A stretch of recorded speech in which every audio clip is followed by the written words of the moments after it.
大家好，今日再想同大家分享嘅咧就係蒸排骨，係啦，呢啲係腩排嚟嘅。今日用咩蒸排骨咧？就係酸梅啦，所謂梅子蒸排骨係啦。咁其實好單調嘅。咁如果就講梅子蒸排骨咧，就一碟過。咁我今日加插咗枝竹啦，同埋一啲粉絲落去嘅，係啦。咁呢啲枝竹點解會咁㗎？講個俾大家聽啦。我買翻嚟咧係一支硬刮刮嘅。咁跟住咧就浸水，浸咗幾個鐘，軟咗之後，將佢分成10袋，跟住雪翻落雪箱。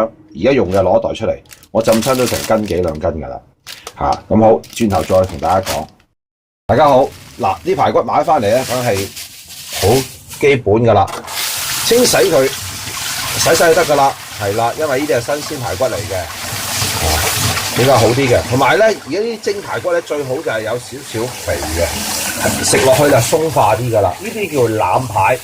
咁甚至乎你買一字排都得，但係一字排咧都係要買少少肥啊，買咗瘦嘅都係唔好食嘅。好啦，而家清洗咗排骨，轉頭再同大家講。已經係沖乾淨水，擎咗一陣水，即係擎乾啦。而家醃啦，而家落酸梅，因為我呢度買得幾多排骨嘅，因為都大食嘅，落4粒排骨，4粒酸梅落去，喺雜貨鋪買啦，買酸梅得啦。咁都係一樣啦。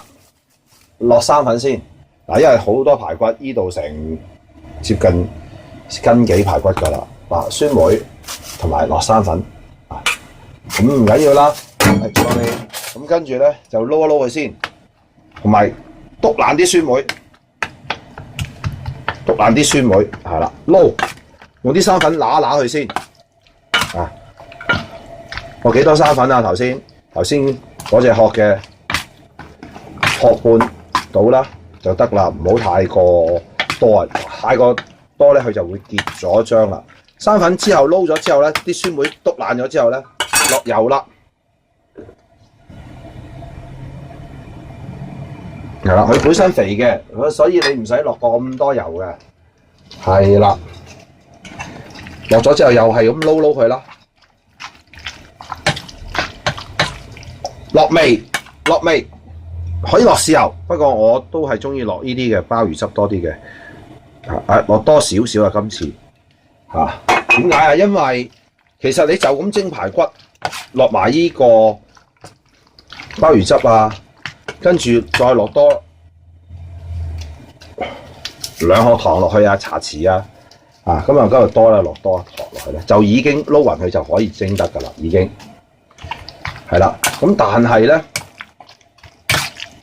今日咧，我哋咧仲加插咗一個枝竹啦，同埋呢個粉絲啦，所以咧我哋可以落濃少少味嘅，明唔明？濃少少啊，等佢一陣間蒸出嚟嘅時候咧，啲味滲晒落啲粉絲枝竹度，好味啲。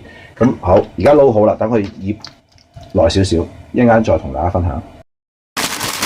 你攞出嚟，你睇下食幾多唔緊要嘅，擺落嗰啲排骨底嗰度嘅，咁將佢浸水咯。咁食3紮啦，食多紮啦，唔緊要嘅。將佢浸幾耐啊？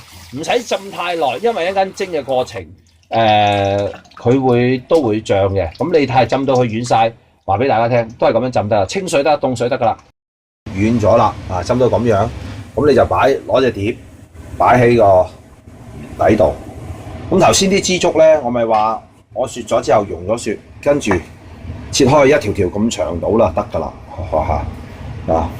係啦，跟住擺喺個面度。好，頭先撈咗啲排骨，好平庸嘅一碟梅子蒸排骨，咁個量都幾多啊？斤幾嘅呢度。咁跟住咧，你就鋪起面啦。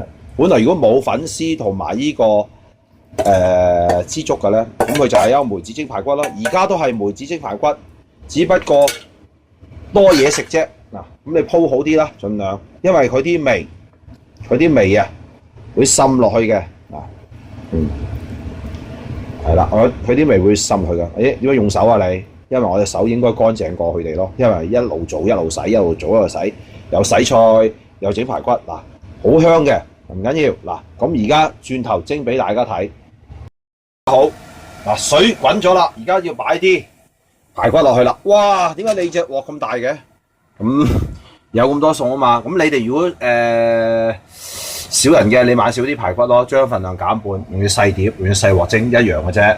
係啦，而家大火蒸得㗎啦嚇，大火蒸佢幾耐啊？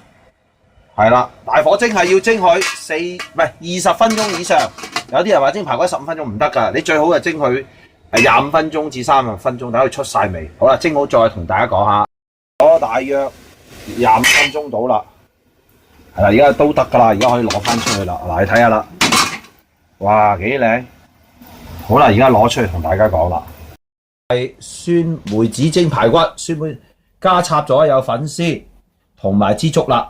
呢個本來好平庸嘅梅子蒸排骨係人都做到，你加啲料落去，加咩都得㗎，你加啲炸咗嘅豆腐落去都得㗎，好正㗎。嗱，你睇呢啲排骨，哇，好腍㗎啦，5個字或者以上都唔緊要。呢啲粉絲因為啲味嗱啲汁索晒落去㗎啦，你睇下幾靚，咁好清清地，又唔使太鹹嘅，咁呢個係好好餸飯。